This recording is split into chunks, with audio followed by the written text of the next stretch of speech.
पिछले सेशंस में हमने देखा कैसे हेमलेखा, एक अकेली हेमलेखा की जागृत प्रज्ञा से सारा नगर, उसका पति, ससुर, सारे बंधु आत्मज्ञान को पा गए। तो दत्तात्रेय जी परशुराम जी को ये उदाहरण दे रहे हैं कि जीवन में सत्य के मार्ग पे चलने के लिए ऐसा सत्संग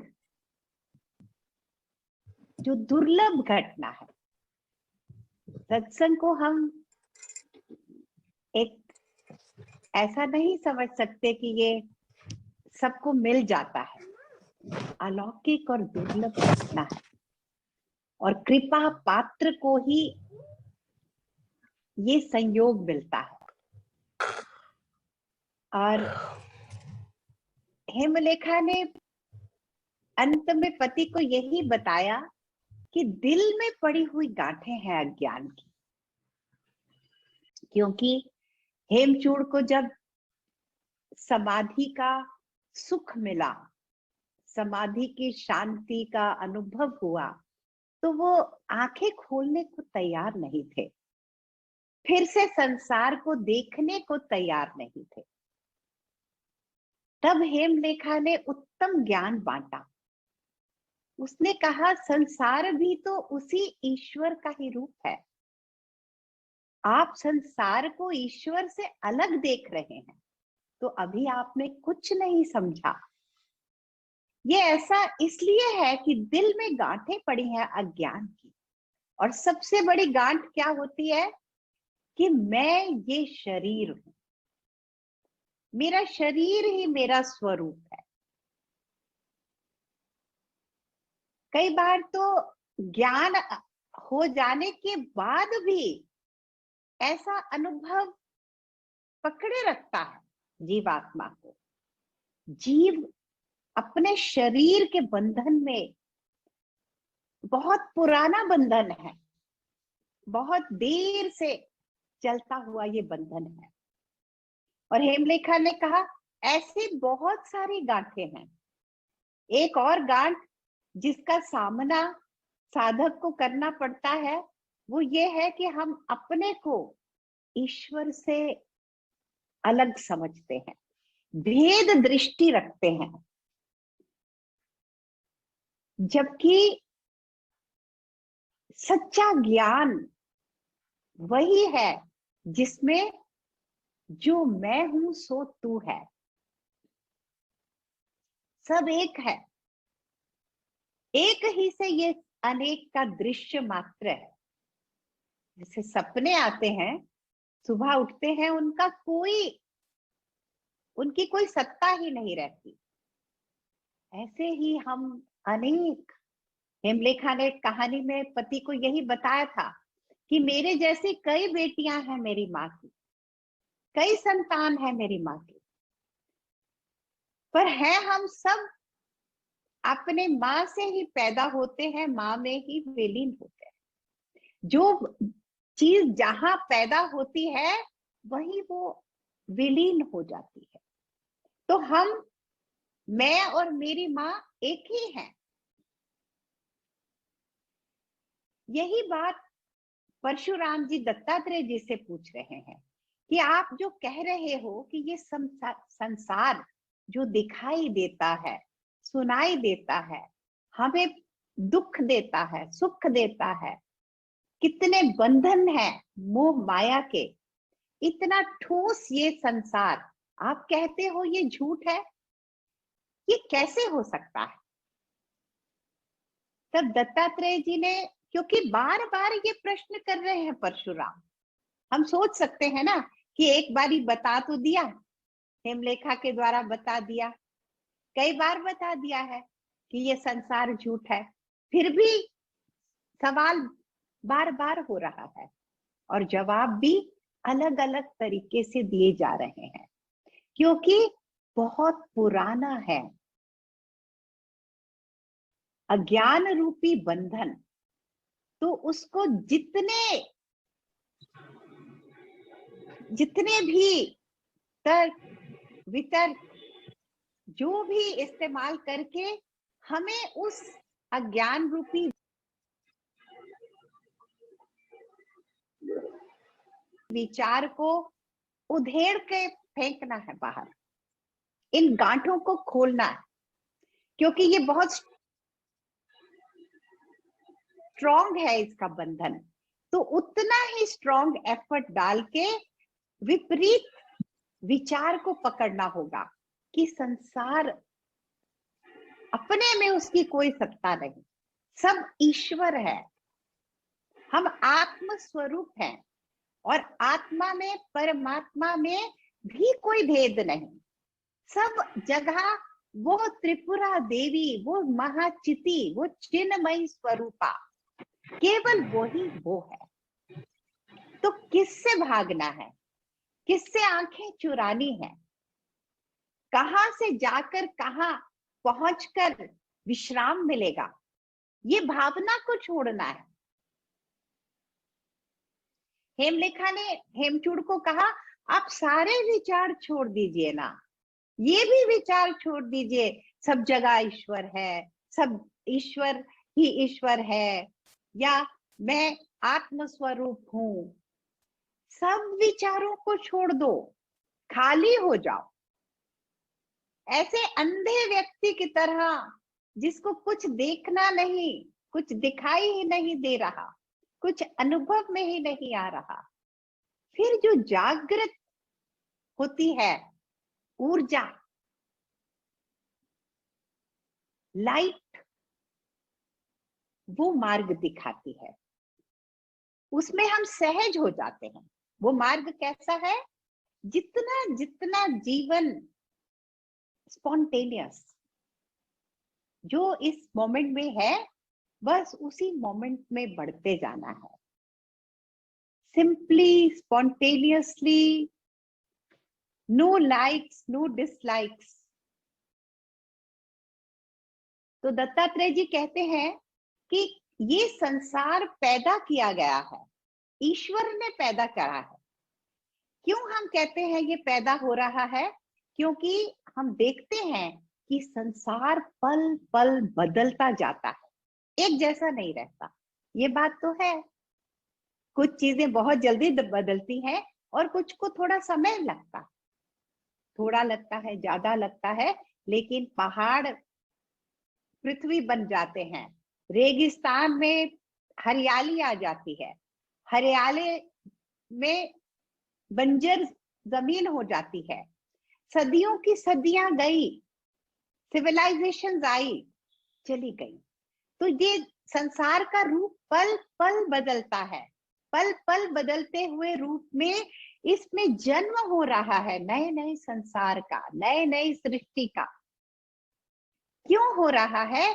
क्योंकि ईश्वर इसको पल पल बदलते जाते हैं, नए रूप में हमारे सामने लाते हैं। जैसे सपने सुबह उठकर उनका कोई सत स्वरूप नहीं है, ठीक ऐसे ही जो आज इस समय इस पल की बात करते हैं, आज इस पल में जो संसार है उसकी सत्ता नहीं है, सपने मात्र है।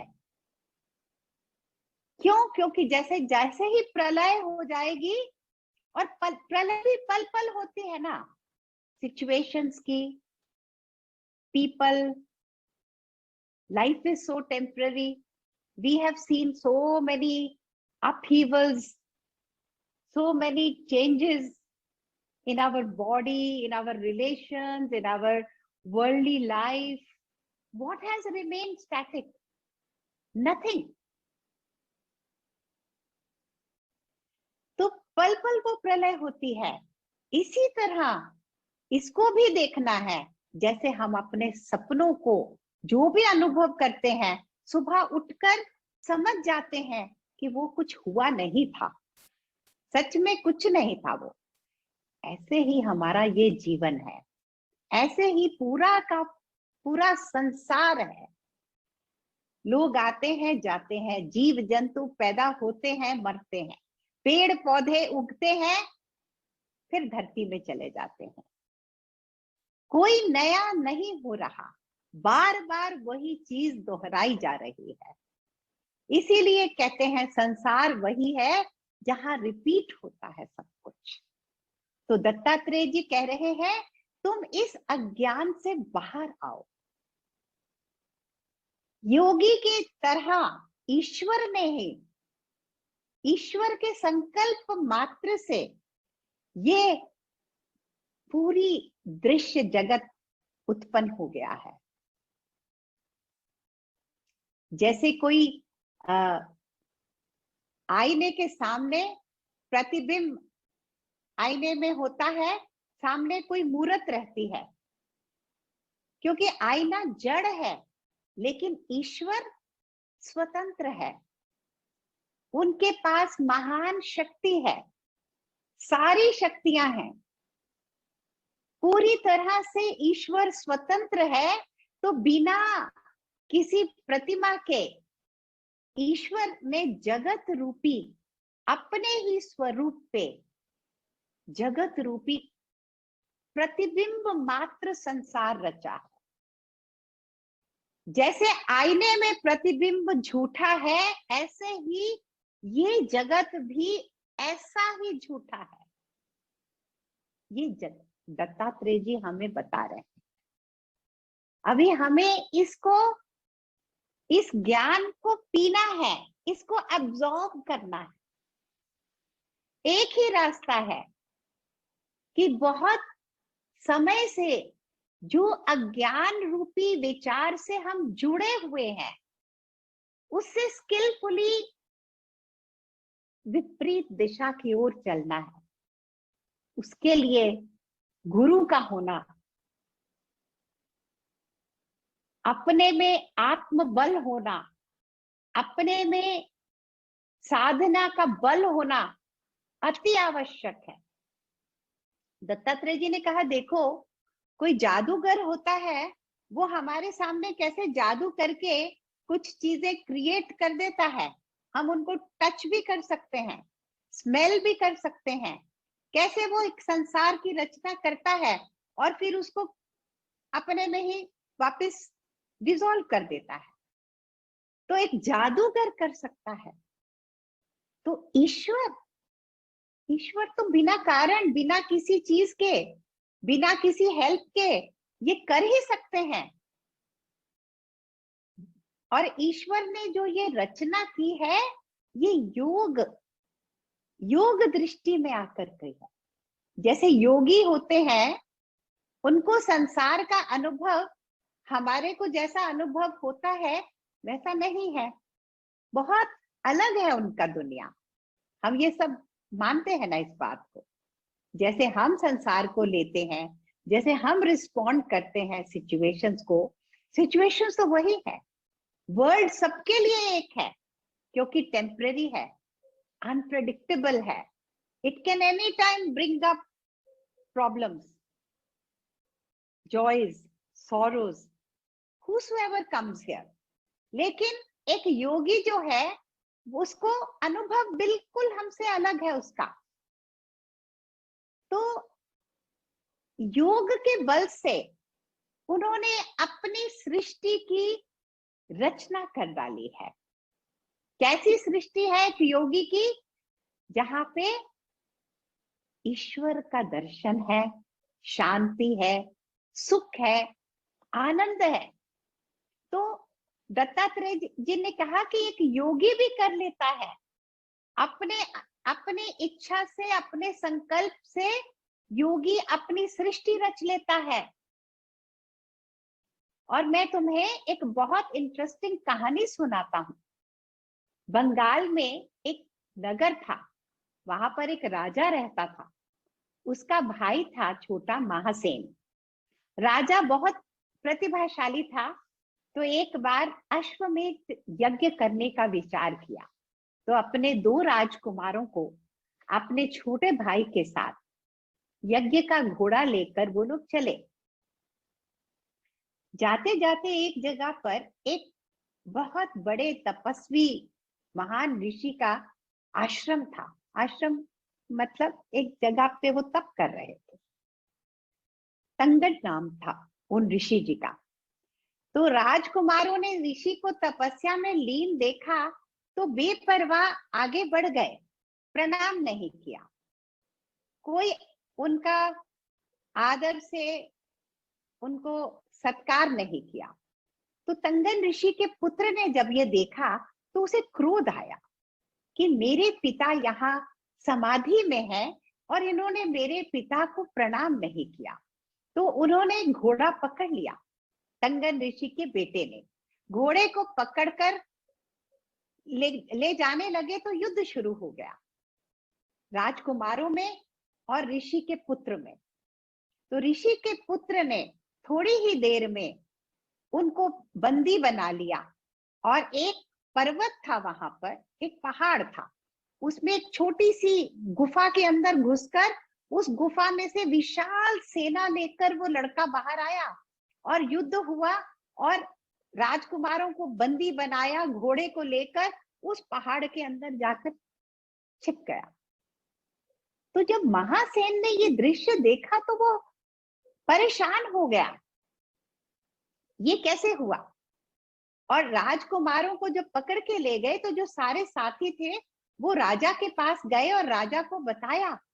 राजा ने अपने भाई को कहा, जाओ जाकर उस तपस्वी से अपने अपराध की क्षमा मांगो। कभी भी तपस्वियों को उनका अपमान होना नहीं चाहिए, उनके बल से डरना चाहिए। तो महासेन गए, देखा तपस्वी अभी तक समाधि में लीन है। वहां जाकर उन्होंने तपस्वी की स्तुति की, बहुत आदर से प्रणाम किया। तो तपस्वी के पुत्र ने कहा कि मैं बहुत प्रसन्न हूं देखकर कि आप बहुत आदर से मेरे पिता को प्रणाम कर रहे हो। तो पिता को कहा, मेरे पिता तो अभी समाधि में है, आप मुझसे बताइए आपको क्या काम है। तो महासेन ने कहा, नहीं, मुझे आपके पिता से बातें करनी है, तो आप इन्हें किसी तरह समाधि से जगाइए। और उस बेटे ने योग बल से पिता को जगाया। पिता ने आंखें खोली और योग दृष्टि से जो घटा था सब देख लिया। तो बेटे को कहा कि तुम्हें क्रोध नहीं करना चाहिए था, क्रोध तो हम तपस्वियों का दुश्मन है, हमारा तप तप नहीं रहेगा अगर हम क्रोध में आएंगे। तुम इनके राजकुमारों को, घोड़े को वापस लौटाओ। तुरंत जाकर उस ऋषि पुत्र ने उसी छोटी सी गुफा में से, पहाड़ के अंदर से वापस राजकुमारों को, घोड़े को बाहर जब निकाला तो अब महासेन बहुत हैरान थे कि इतने ठोस पहाड़ के अंदर ये इतनी विशाल सेना, राजकुमार, घोड़ा, ये सब कैसे समा गया।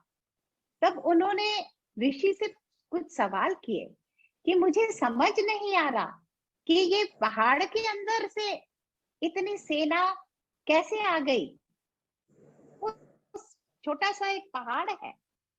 तब ऋषि जी ने कहा, मैं भी एक समय बहुत बड़ा राजा था, सम्राट था, लेकिन संसार के भोग भोगते हुए मेरे अंदर वैराग्य जाग गया था। तो मैं संन्यास लेकर यहाँ आ गया अपनी पत्नी के साथ, और यहाँ उस काल में हमारा ये पुत्र पैदा हुआ। और एक दिन मैंने अचानक अपने पुत्र को कहानी सुनाई कि जब मैं सम्राट हुआ करता था। तो ये कहानी सुनकर मेरे पुत्र के मन में एक इच्छा जागी कि मेरा भी कोई राज हो, जिस पे मैं राज कर सकूं, ऐसा एक राज्य, साम्राज्य हो मेरा। तो मैंने उसे योग की शिक्षा दी और उस योग बल के द्वारा मेरे पुत्र ने इस पहाड़ के अंदर एक संसार की रचना की है। वही वो ले गया था इन राजकुमारों को, घोड़े को। अब महासेन इतने हैरान हो गए, विश्वास ही नहीं आया, ऐसा कैसे हो सकता है। ये पहाड़ तो एक छोटा सा है, मैं इसकी अभी परिक्रमा कर सकता हूँ, इसके अंदर संसार, आप मुझे वो संसार दिखाइए। कृपा करके। तो ऋषि पुत्र ने कहा चलो मैं आपको लेके चलता हूं। तो वो तो जल्दी से पहाड़ के अंदर घुस गया, लेकिन हमारे महासेन बाहर खड़े थे। तब उसने अपने योग को, बल को अपनाकर महासेन के सूक्ष्म शरीर को अपने साथ लिया और स्थूल देह को बाहर झाड़ियों के अंदर छिपा दिया। अब स्थूल बाहर और सूक्ष्म अंदर की ओर गया। और पहाड़ के अंदर जाकर महासेन ने क्या देखा? पूरा विश्व है, नक्षत्र हैं, सूरज, चंद्रमा, सितारे, आसमान, पूरा ब्रह्मांड है। और वो उनके साथ घूमते घूमते घूमते घूमते देखता रहा। पूरा दिन बीत गया और वो विशाल साम्राज्य देखा उसने ऋषि पुत्र का। और किसी भी तरह वो किसी भी वैभव में कम नहीं था। वैकुंठ का वैभव था वहां पर। तो महासेन ने कहा अब मुझे आप बाहर ले चलो, मैं अपने वापस राज्य में जाना चाहता हूं, मेरे भाई के पास। और जब वो बाहर आया तो हैरान हो गया, वहां तो पूरा दृश्य बदला हुआ था। जहां पहाड़ थे वहां से पानी बह रहा था, जहां सब पूरा ट्रीज, श्रब, सारा पिक्चर अलग थी। तो महासेन ने कहा ये आप गलत जगह तो नहीं मुझे ले आए, यहाँ से तो नहीं हम गए थे, ये तो वो जगह नहीं है। तब मुस्कुराकर ऋषि पुत्र ने कहा कि यहाँ तो 12 अरब साल बीत गए हैं। मेरी सृष्टि में, मेरे साम्राज्य में समय का अलग अनुपात है महाराज। वहां आपने एक ही दिन मेरे साथ बिताया घूमते घूमते, तो यहाँ बाहर संसार में 12 अरब वर्ष बीत गए हैं। आपका जो राज था वहां तो हजारों पीढ़ियां आके चली गई है। ये सुनते ही महासेन बेहोश हो गए रोते रोते। जब जगाया, होश पे लेके आए उनको ऋषि पुत्र, तो महासेन ने कहा, वो रो रहे थे। तो ऋषि ने कहा आप क्यों रो रहे हैं, क्या बात है? देखो यहाँ मेरे पिता बैठे हैं समाधि में, वही जगह है ये। तो उन्होंने कहा आप मुझे कह रहे हो मैं क्यों रो रहा हूँ? किसी व्यक्ति का एक प्राणी परिवार से चला जाता है, मृत्यु हो जाती है, तो वो इतना दुखी होते हैं। मेरा तो पूरा कुटुंब चला गया है, मैंने तो सब खो दिया है जो भी मेरा था, और आप मुझे कहते हैं मैं क्यों रो रहा हूं? तब ऋषि पुत्र मुस्कुराने लगे। उन्होंने कहा आप हैं कौन, मुझे ये बताइए, क्या आप अपना ये शरीर है? ये शरीर है क्या? ये तो झुंड है।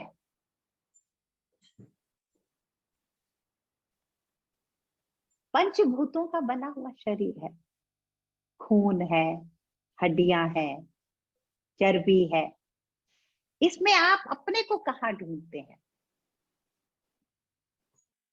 आप तो शरीर नहीं है, आप तो शरीर के अंदर जो चेतना बस रही है वो ही है।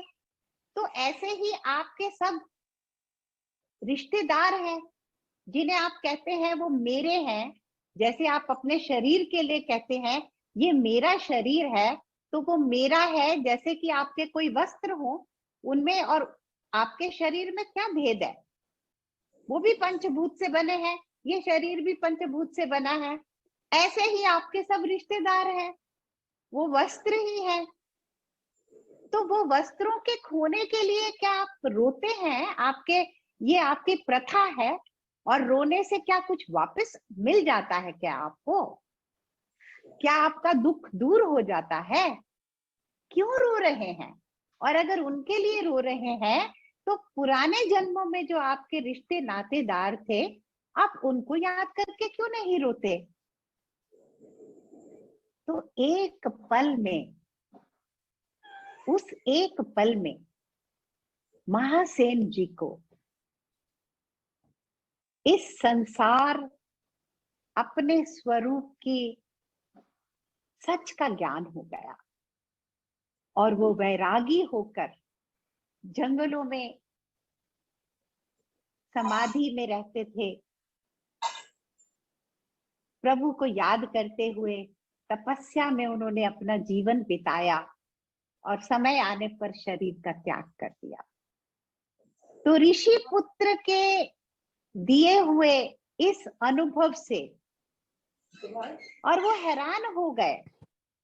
महासेन ने पूछा, कौन सी वाली संसार सत्य है जो बाहर है, जहां 12 अरब साल बीत गए, या आपका सच था संसार जहां एक ही दिन में मैंने आपके साथ घूमा, वो सच है, ये सच है, सच क्या है? तो यही सवाल बार बार आता है। ये जो संसार हमें दिखाई देता है, जो हमें इतना बांध के रखता है, इतना अपने प्रति आकर्षित करके रखता है, हम संसार से परे अपने अस्तित्व को सोच भी नहीं पाते, डर जाते हैं, घबरा जाते हैं। उसका सच क्या है? उस सच को पाना होगा, उस सच को देखना होगा।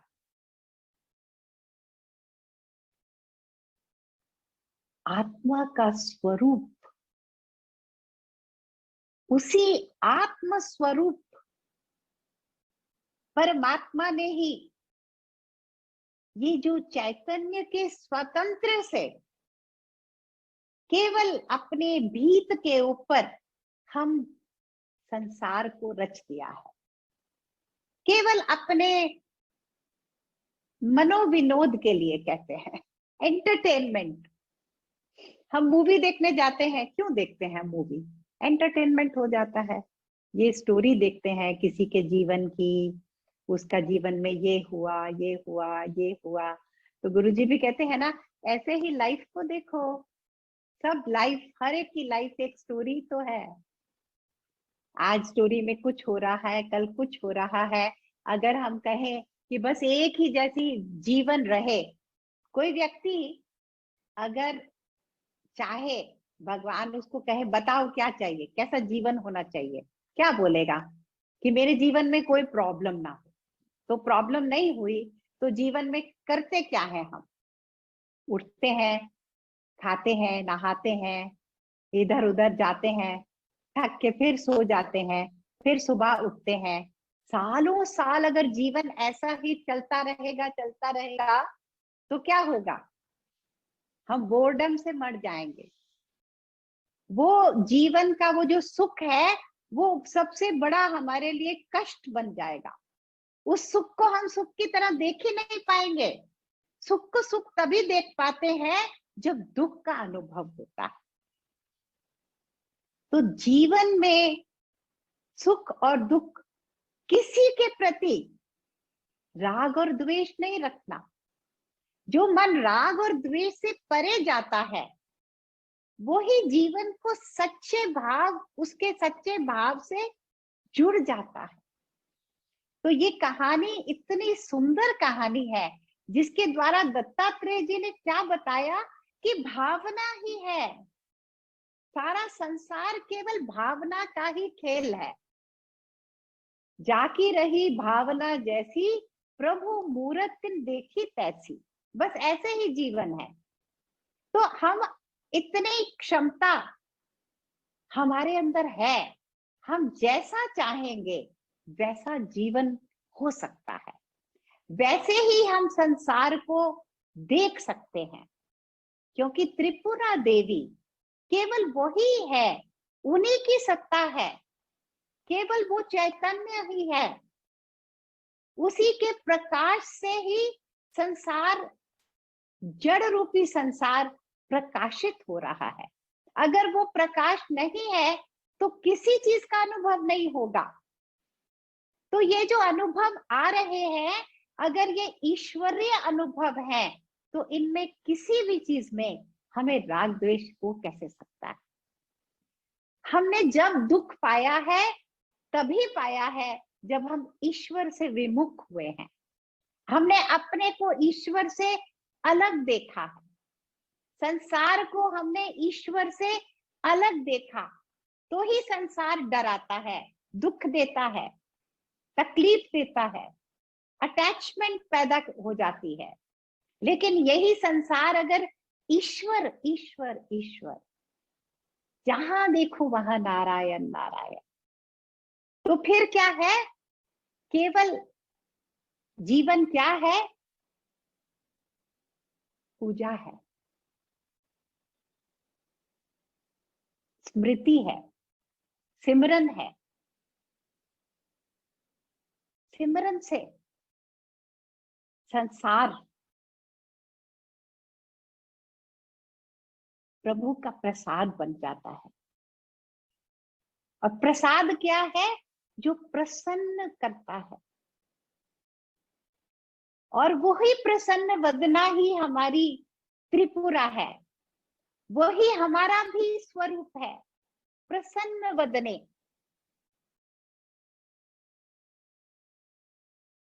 उस अज्ञान को संकल्प करके इस सच की रोशनी में विलीन करना ही है।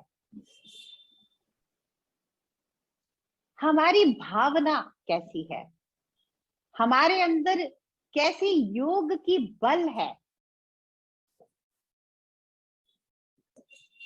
वही हमारा लक्ष्य होना चाहिए।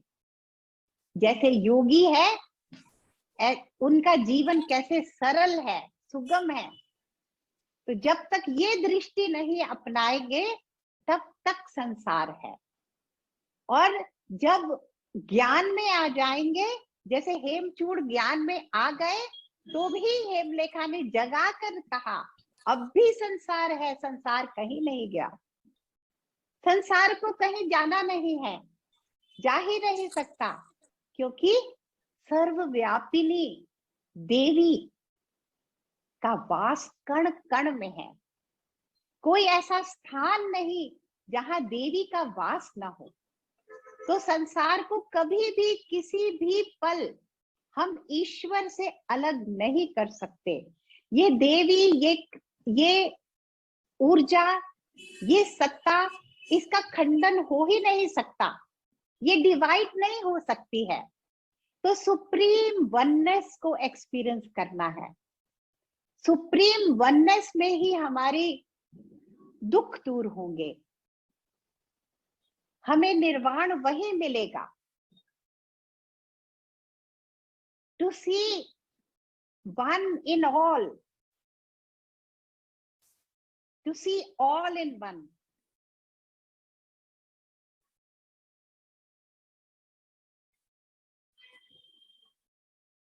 कितना सुंदर ज्ञान है।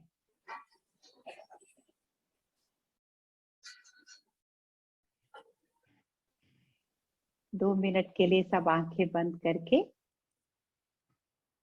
उस त्रिपुरा देवी को मन और हृदय में, उस प्रकाश को अनुभव करते हैं, उस प्रकाश में स्नान करते हैं, अपने रोम रोम को उसमें भीग जाने देते हैं।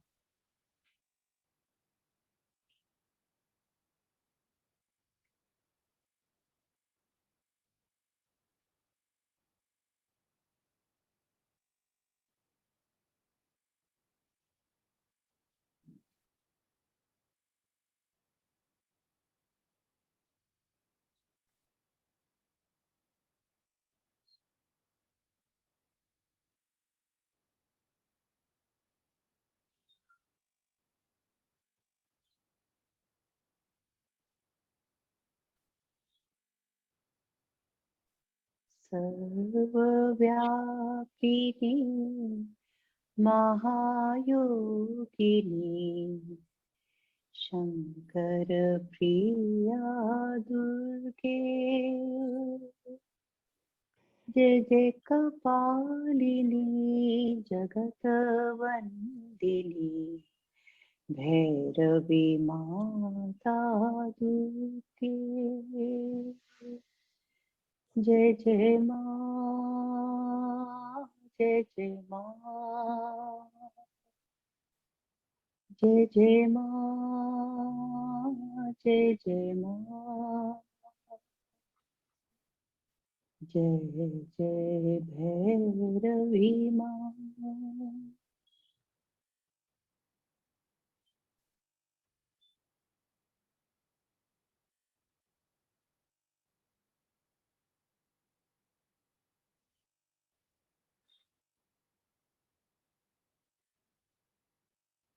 जय गुरुदेव।